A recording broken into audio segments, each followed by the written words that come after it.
Toda palabra tiene su historia, ¿no? Como una vida secreta que está ahí, esperando a que alguien la descubra. Algunas son historias sencillas, pero otras son súper complejas, llenas de viajes y aventuras. Hoy nos vamos a poner el sombrero de detectives para descifrar la historia oculta detrás de un lenguaje muy, pero muy especial. A ver, vamos a meternos de lleno. Así, con esas palabras, describía el lexicógrafo Julián Amich al léxico náutico. Son palabras que nacieron en el mar, que tienen como un sonido propio, un ritmo particular. Justamente este es el lenguaje que vamos a investigar. Es como un tesoro de términos que ha navegado a través de los siglos. O sea, ¿cómo sabemos cuándo nació, por dónde anduvo, cómo fue cambiando? No es tan fácil como buscarla en un diccionario y ya. Esto requiere una investigación súper minuciosa, casi forense. Y esa es precisamente la pregunta que vamos a intentar resolver hoy. Pensemos en esto. Documentar un vocabulario tan especializado y tan antiguo es un desafío enorme.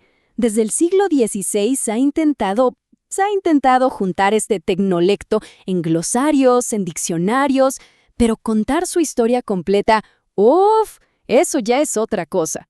Y es justo aquí donde empieza nuestro caso. Bueno, en el centro de toda esta investigación tenemos dos, llamémosles, expedientes principales. Son dos diccionarios históricos que empezó la mismísima Real Academia Española. Y ojo, eran proyectos gigantescos, masivos, pero a pesar de toda esa ambición, ¿saben qué? Quedaron a medias, incompletos. Para nosotros vendrían a ser como nuestras escenas del crimen, por así decirlo.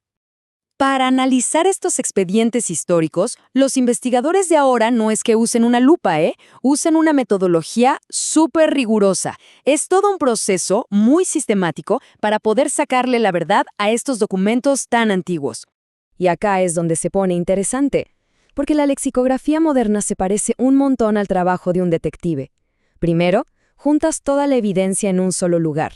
Después, examinas las pistas clave, las definiciones y, más importante todavía, las autoridades, o sea, las fuentes que citan como prueba.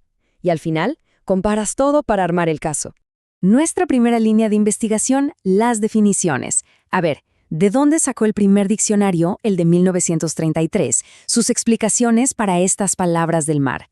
¿Las crearon de cero? La respuesta es bastante sorprendente.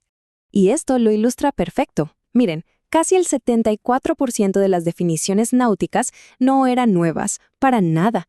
Eran básicamente un copia y pega del diccionario general que la RAE había publicado en 1925. Si a eso le sumamos otro 15% que venía de un solo diccionario marítimo de un siglo antes, nos damos cuenta de algo clave. Este supuesto diccionario histórico era más bien un recopilador, ¿no? Más que un investigador original. Pero bueno, una definición es solo el comienzo. La verdadera clave de un diccionario histórico es la evidencia, los documentos, esas citas de textos antiguos que demuestran que una palabra se usaba. Así que vamos a ver cómo se arma ese rastro. 65. Este número es clave. Representa una de las fallas más críticas del primer proyecto. Es la cantidad de definiciones náuticas en el diccionario de 1933 que no tenían ni una sola prueba documental que las respaldara. En un diccionario histórico, eso es como un caso sin evidencia. Impensable. Y es que incluso cuando sí había testigos, la lista era cortísima y muy limitada. La gran mayoría de las pruebas venían de solo 3 manuales técnicos, y todos de un periodo bastante reciente. Era, digamos, una visión muy estrecha de la historia de estas palabras. Y acá es donde la historia da un giro total. El segundo proyecto, el que empezó en 1960, tomó un camino completamente diferente. No se conformaron con unos pocos testigos, salieron a buscar a todos los que pudieron encontrar. Este es el momento ajá de la historia. Tomemos la palabra abordar. Según el primer diccionario, su vida documentada era de unos 140 años, entre el siglo XVIII y el XIX. Pero la investigación del segundo diccionario fue mucho más profunda. Encontraron pruebas que extendieron la vida conocida de esa misma palabra a más de 450 años. Desde el siglo XVI hasta bien entrado el siglo XX. Una locura. Y este gráfico nos muestra el porqué de una forma contundente. Miren el primer diccionario. La evidencia venía casi toda de una sola fuente, esa barra altísima de manuales técnicos. Ahora comparemos con el segundo proyecto. Las barras se diversifican muchísimo. Buscaron evidencia en literatura, en crónicas históricas, hasta en la prensa. Es la diferencia entre ver la historia por el ojo de la cerradura y abrir una ventana panorámica. Exacto. Los detectives del segundo proyecto leyeron de todo. Encontraron palabras náuticas en las crónicas de los exploradores, en novelas de Pío Baroja, en poemas de Lope de Vega, en artículos de periódicos. Esto no solo alargó la línea de tiempo, sino que le dio a cada palabra un contexto mucho más rico, mucho más vivo. Entonces, al final de nuestra investigación, ¿qué descubrimos? Vimos que aunque los dos proyectos tenían el mismo objetivo, los métodos que usaron contaron historias radicalmente diferentes sobre el mismo lenguaje. Y aquí lo tenemos, el veredicto final de nuestro caso, resumido punto por punto. Miremos la tabla. En evidencia documental, el primer diccionario fallaba seguido, 65 entradas sin una sola prueba. El segundo, en cambio, la incluyó para cada entrada, sin excepción. Pasemos al periodo histórico. El primero da una visión súper estrecha, de solo 2 siglos.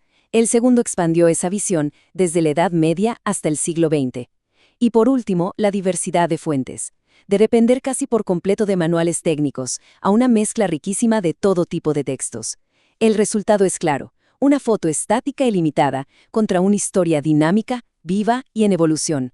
El punto clave es este. El segundo diccionario, aunque también quedó incompleto, fue un trabajo de investigación muchísimo más sofisticado. Marcó un antes y un después en la metodología, demostrando cómo contar la historia de una palabra de una manera más completa y, sobre todo, más honesta. Pero este caso de los diccionarios náuticos nos enseña algo mucho más grande sobre el lenguaje y la historia. Nos muestra que las palabras están en un viaje constante y que nuestra forma de entender ese viaje también va evolucionando. El campo que se encarga de este trabajo se llama lexicografía. Y como acabamos de ver, no es una simple tarea de andar catalogando cosas. Es un verdadero trabajo de detective, que exige paciencia, rigor y una curiosidad infinita para reconstruir el pasado, una palabra a la vez. Y esta es la gran conclusión.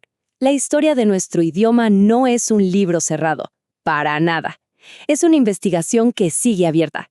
Con cada texto nuevo que se digitaliza, con cada investigador que llega con una mirada fresca, descubrimos más cosas sobre el pasado y el presente de las palabras que nos definen.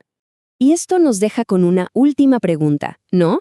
Si un proyecto tan grande pudo pasar por alto siglos de historia para palabras como abordar, ¿qué otras historias, qué otros viajes y secretos se esconden en el vocabulario que usamos todos los días sin pensar? La investigación, al parecer, nunca termina.